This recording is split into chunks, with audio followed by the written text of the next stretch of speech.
Information is free. The law. There is hope.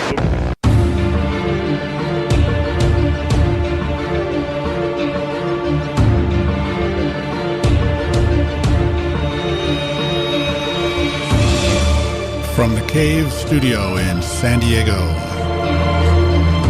I'm Rick Dinsmore, and this is the American Martial Arts Podcast.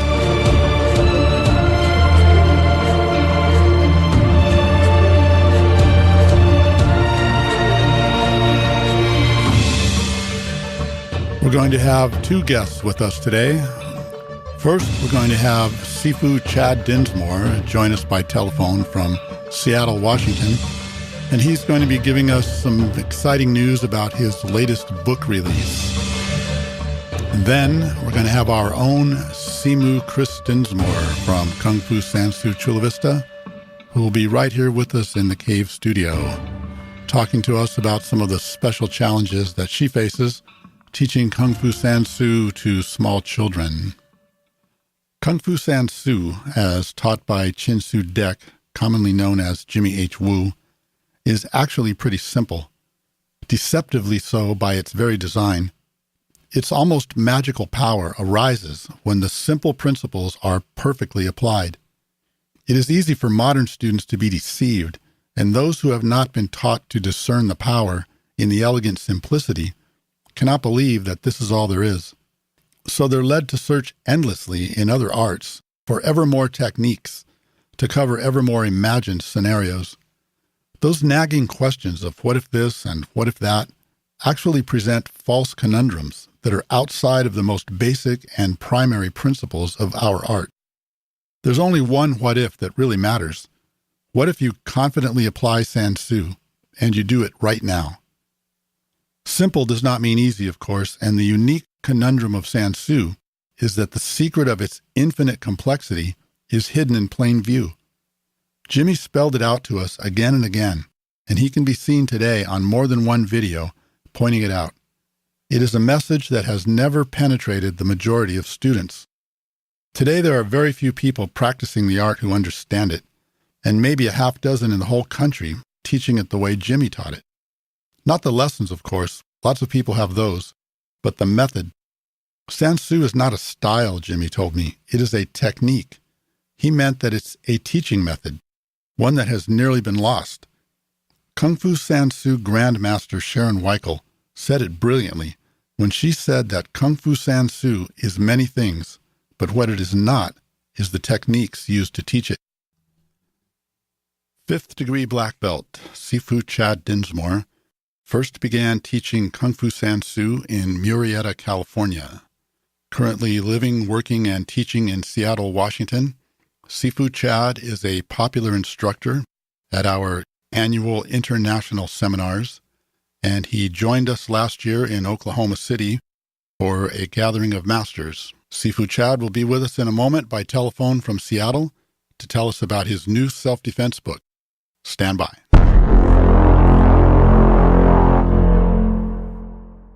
Century Martial Arts is your world leader in martial arts gear and equipment since 1976. Their online shop has a huge selection of quality martial arts supplies, martial arts uniforms and belts, and the original Wave Master freestanding bag, fitness gear, sparring equipment, and much more. Whether you're an instructor, a school owner, a new student, or an MMA professional, or just an enthusiast of the martial arts, Century has what you need to get the most out of your training. Century's martial arts catalog has a wide selection of bow staffs, chucks, mats, patches, belt displays, and more. Gain a competitive advantage and advance yourself as a martial artist by choosing the best training gear from Century Martial Arts.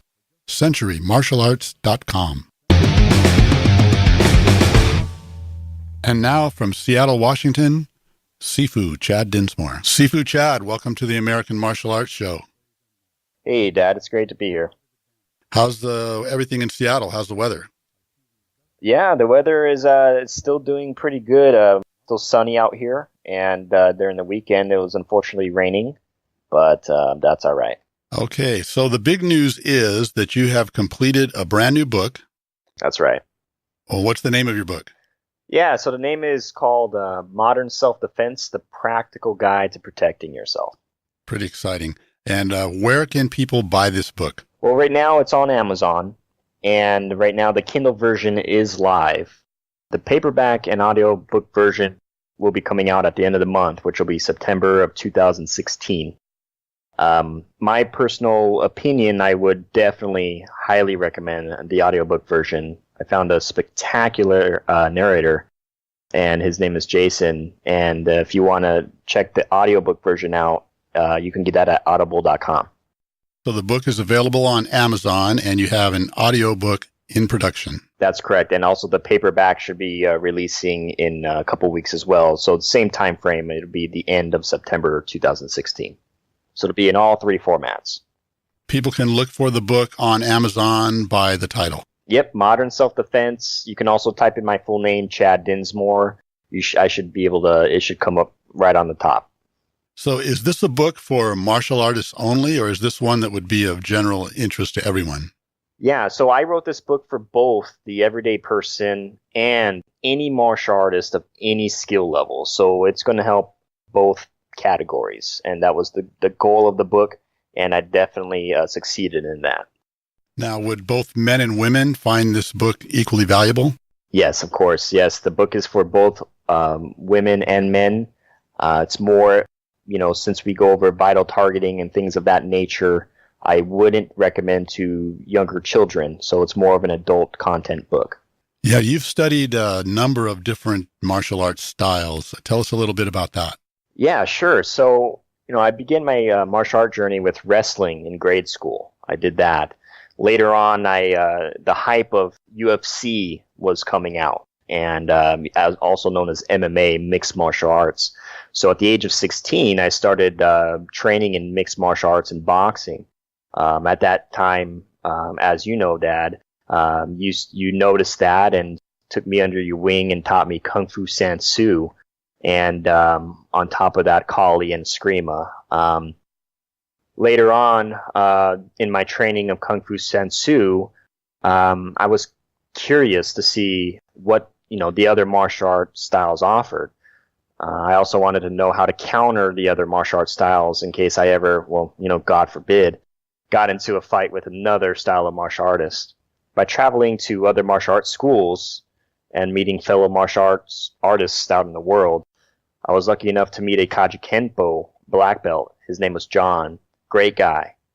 Very nice. He introduced me to the street fighting style of Kajukenpo, which consists of karate, judo, kenpo, and Chinese boxing, also known as Wing Chun. We trained and sparred privately and taught each other our martial arts styles. A lot of fun, great time. Down along the road, I trained privately, and I was very fortunate as well to meet Grandmaster Ron Pierce, who was the co-founder of the martial arts style of Kajukenpo. He also taught me some advanced knife fighting as well privately. Also another great guy, very nice. Ron is a great guy.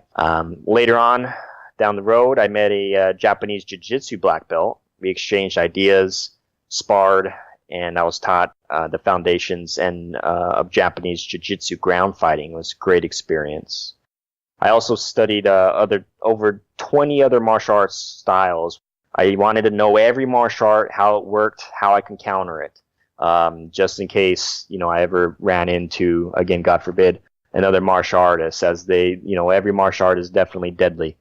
Overall, I have a huge passion for martial arts and will continue to this day to always be, and in the future, a student of martial arts. So you've had a pretty interesting journey.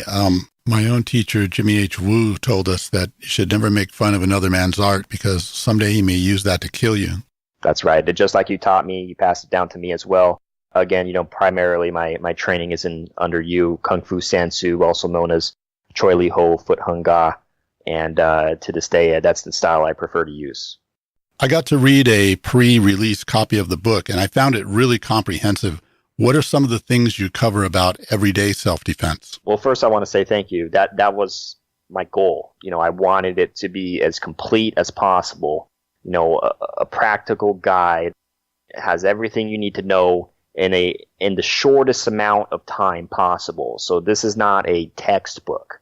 You're not going to be taking a full college course on this book. It's 104 pages on the paperback version and 136 pages on the Kindle version, but it has everything you need to know.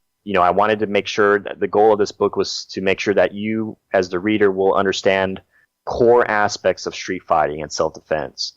We talk about a ton of important concepts of street fighting. In a nutshell, I discuss things like awareness, types of martial art, mental training, hand-to-hand combat techniques, practical kicking techniques for the street, power, muscle memory, joint breaking. Another big one here, vital targeting, which is huge for the street, weapons, ground fighting, balance, footwork, and distance. At the end of the book, after you read all through those chapters, you will also get 13 lessons I included as a bonus that I designed myself, and that you can try with either by yourself or with a training partner or just, family member, friend. You can use these techniques and try out what you've learned in the book. Now, you're primarily a kung fu fighter, and I noticed that the techniques in the book seem influenced by your Sansu training. Right, that is correct. So, again, as I stated, I'm primarily a kung fu fighter in the ancient style of Choi Li Ho Foot Hung Ga Kung Fu. After learning over 20 other martial art styles, still to this day, I believe, in my personal experience and opinion and research, and I've done a lot of it, Kung Fu Sansu is by far the most effective for the street. I teach a lot of Kung Fu Sansu techniques in my book because they are very street effective, they're simple, and they're practical.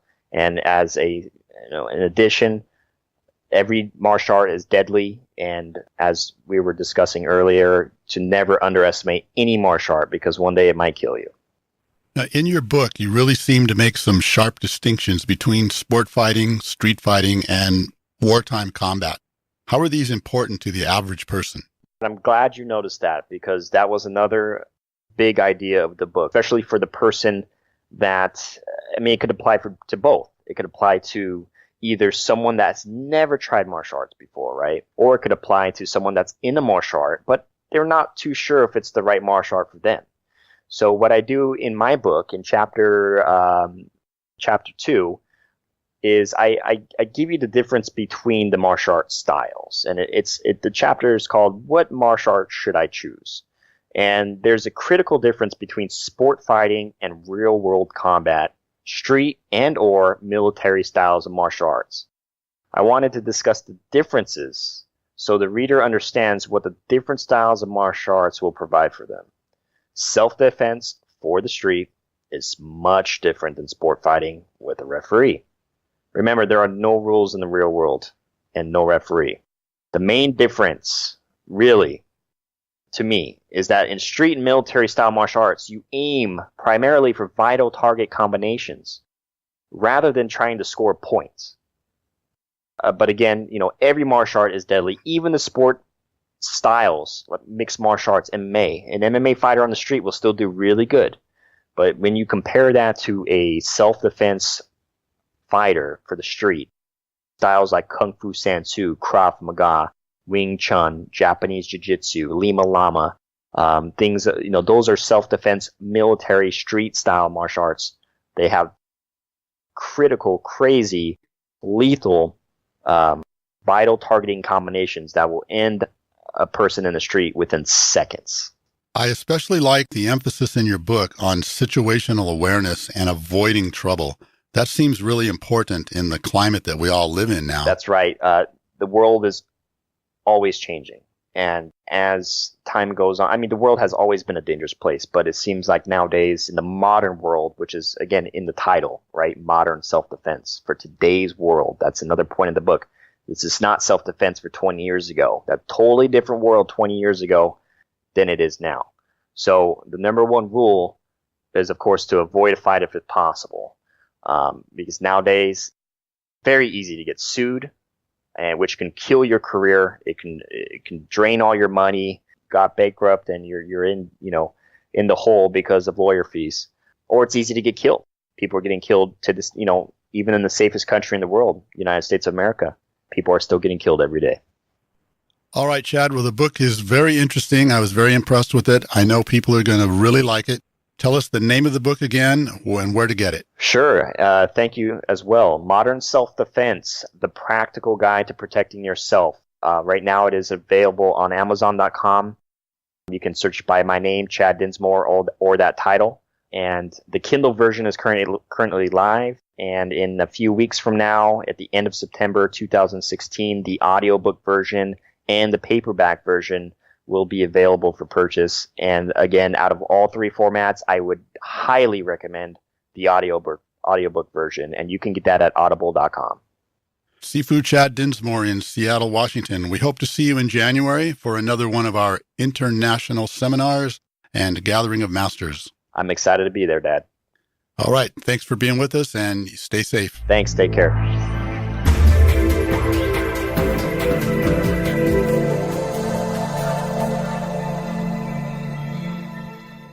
Chris Dinsmore, Simu, and instructor at Kung Fu Sansu Chula Vista, was born and raised in Cheyenne, Wyoming. She studied at Arizona State University and earned her master's degree in educational leadership at Northern Arizona University. Her educational background has served her well as a Kung Fu instructor of children, some as young as 5 years old. Simu Chris joins us now, right here in our studio. Simu Chris, welcome to the cave. Thank you. Your first time on the American Martial Arts podcast. I'm glad to be here. So you have been teaching primarily the children at Kung Fu Sansu in Chula Vista for how long? For 5 years? No, 3 years. And what's the range? What's the age groups? Right now they are 6 and 7 up to 9 and 10. Okay. A lot of martial arts schools have extensive children's programs, especially judo is really good at that. But Kung Fu Sansu is so fighting oriented. How does that pose special challenges? Well, to tell the truth, what I had to decide was I cannot teach Kung Fu Sansu. So I teach elements of Sansu. I teach Kung Fu. I do not really teach fighting, only working out. But your students do get some kind of self-defense. We've all seen them working out. And the times that they get in with the grown-ups, they can be pretty effective. Yes, that's very true. But it's not from me focusing on teaching them Sansu. It's from me having the idea that there are 3 important things to the class. When these children come into my class, 3 rules for me and for them. First one is to be safe. The second is to be respectful. And the third is to have fun.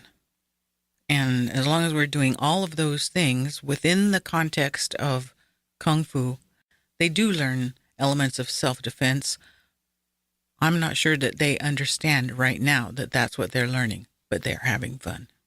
You've had more than one child that came in that had developmental difficulties and educational problems, and that's part of the reason their parents brought them there in the first place. So how have those kids presented special challenges and special rewards to you? Yes, the first child I had like that was on the verge of being held back out of kindergarten. He had already been in kindergarten for 1 month. And his parents brought him to not be bullied. And they thought that maybe he needed to release his aggression. What we did mostly was to work on physical development. So we work on exercises, make them tired, make them sweat, make them stronger, cross-body movements to help develop their brain. But when the left hand goes to the right and the right hand goes to the left, all of those movements crossing your center line help to develop cognitive skills, to be having fun, to develop confidence in yourself. Here's what I can do. So you mentioned keeping the kids safe and teaching them to be respectful. How do you do that? We have a lot of activities that we always do, and they fall under those categories. For instance, when the kids first get there, they warm up with a lot of exercises. Normal calisthenics, they do Kung Fu walking, which is just a 1, 2, 3 windmill kick step. They do horse stance, hops. All of those get them warmed up. They build their muscles. They building up strength. Then they have to practice falling and rolling. That's necessary in any Kung Fu student has to fall and roll.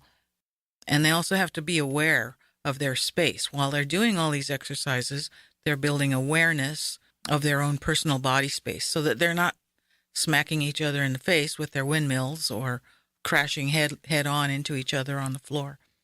As far as respect, we wear the uniform properly. We salute each other properly. We do the form, which is a show of respect to the art itself. We're kind to each other. We don't get in fights. We don't tattle. Those kinds of things. Pay attention to Simu. Have respect for me. I have to teach them respect by respecting them as well. I have to be careful with their bodies. I have to be careful with their egos. They're very small and fragile. And I have to make sure that their successes are recognized all the time. And then as far as have fun, we play games. We do lots of silly things using elements of Kung Fu, using attacks, using stances, and those kinds of things, so that the kids are always happy to come to class. No parent has ever dragged his kid into class when he didn't want to come. So judging by the reports we get from the parents, the kids have really done well. Super. After just a few months, the original kid, his name was Carlos, the original student was excelling in his in scholastics, had made up all the difference that he had in academics, where he had been behind. Now he was even or even ahead. And now, my God, that kid is, he's so smart you can barely stand him. One of the things I've always been proud of in my almost 40-year career of teaching Kung Fu Sansu is that we call our mats a gender-free zone. And because of that, we've produced some really fearsome female fighters. What was your experience like coming into a primarily male-dominated place where people are being really rough and really violent?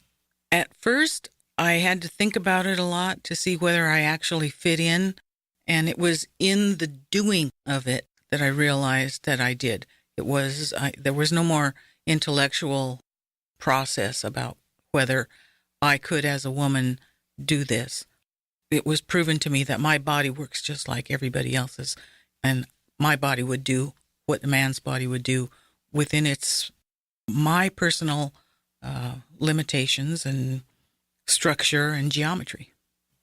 So as a result of becoming a 6th-degree black belt in what is primarily a combat art and well recognized among all martial arts as being the most violently aggressive one, do you feel more confident when you're on the street? Do you feel like you could take care of yourself if you really had to? I do. And what has really increased is my awareness. Situations I don't let myself get into that I hadn't even been aware of before, that I had no clue I was doing something that was not necessarily safe or prudent. Well, that's a really good point. I try to emphasize that to everyone, and any security professional is going to tell you that 95% of taking care of yourself is making sure you don't get in trouble. One of our SEAL team leaders that was one of my students famously answered me when I asked him, how do you beat a superior foe? He said, don't be there. So I always remind all of my students that when you're out on the street, you see trouble, make sure you're not there. That's correct.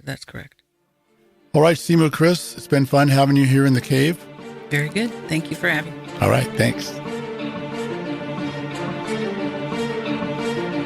Subscribe to our show on YouTube, Stitcher, and SoundCloud. We are planning exclusive interviews with some legendary first-generation masters who haven't been heard from in decades. You won't want to miss those. Kung Fu Sansu, chulavista.com. Teaching it the way we learned it since 1979. Association schools in Washington, Arizona, Missouri, Connecticut, Oklahoma, and Costa Rica. I'm Rick Dinsmore from the Cave Studio in San Diego. This has been the American Martial Arts Podcast.